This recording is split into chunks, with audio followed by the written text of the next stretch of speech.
யோ, உன்னை பார்த்தா ரொம்ப பாவமா இருக்கியா? கிரேட் இண்டஸ்ட்ரியலிஸ்ட் ராஜரத்னம் தங்க தட்டுல சாப்பிட்டு வெள்ளி டம்ளர்ல தண்ணி குடிச்சவரு இன்னைக்கு நசுங்கி போன அலுமினிய தட்டுல சோறு சாப்பிடுற. ச்சே, வாழ்க்கை எப்படி மாறிடுச்சு இல்ல?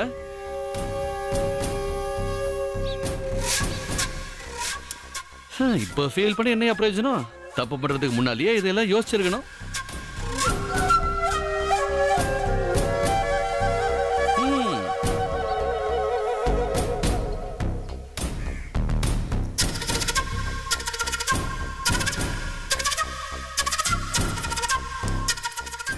பெருசு சாப்பிடாம எங்க போற? நம்மளோட ரூம் மேட் அதை நீ மறந்துடாத. எப்படி இருந்தாலும் நம்ம செல்லுக்கு தானே வரணும். அங்க கவனிச்சுக்கிறேன்.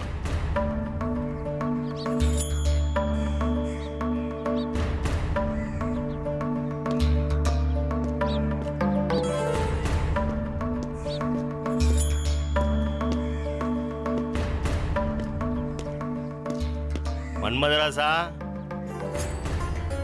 ஏயா பெரிய மனுஷா, நான் யோகிய ரொம்ப நல்லவன் எல்லார்கிட்ட சொல்லிட்டு தெரியுற.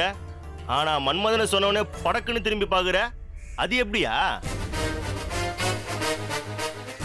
ஓ, உன் கேரக்டரை தானே நீயே காட்டி குத்துற பாத்தியா? ஆமா, இன்னைக்கு என்ன மெனு? அதே சோறு அதே சாம்பார். உனக்கு இதெல்லாம் செட் ஆகாதேயா. பாதாம் பிஸ்தா முந்திரின்னு சாப்பிட்டா தானே உன் லீலைக்கு கரெக்டா இருக்கும். என்ன நான் சொல்றது? நீ ஒரு வேலை பண்ணு, உடனே ஜெயிலருக்கு மனுவை அனுப்பு. நான் அவர்கிட்ட பேசி உன்னை ஸ்பெஷலா கவனிக்க சொல்றேன். ஓ, உனக்கு கொஞ்சமா டீசென்சி இருக்கா? இங்க ஒருத்த பேசிட்டு இருக்கல, காஞ்ச மாடு கொள்ளையில பாஞ்ச மாதிரி நீ பாட்டுன்னு சாப்பிட்டு இருக்க. இப்ப என்ன சார் வேணும் உங்களுக்கு? ஆமா, இன்னைக்கு உன்னை பார்க்க ஒரு பொண்ணு அம்மா வந்திருந்தாங்களே, யாரையா அவங்க? தாயா உங்ககிட்ட இருக்கிற பிரச்சனை? ஏதாவது கேட்டா சைலண்ட் மோடுக்கு போயிடுற. மனுஷனுக்கு எவ்வளவு டென்ஷன் ஆகுது தெரியுமா?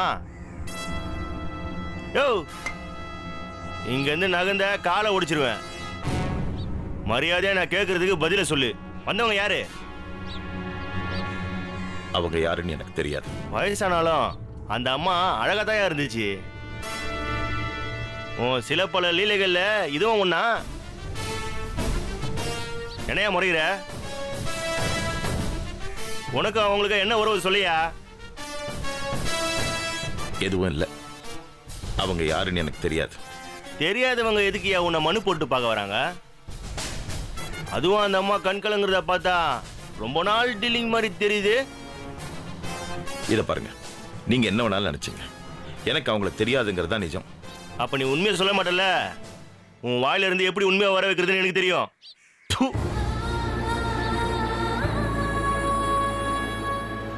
இந்தா சாப்பிடு.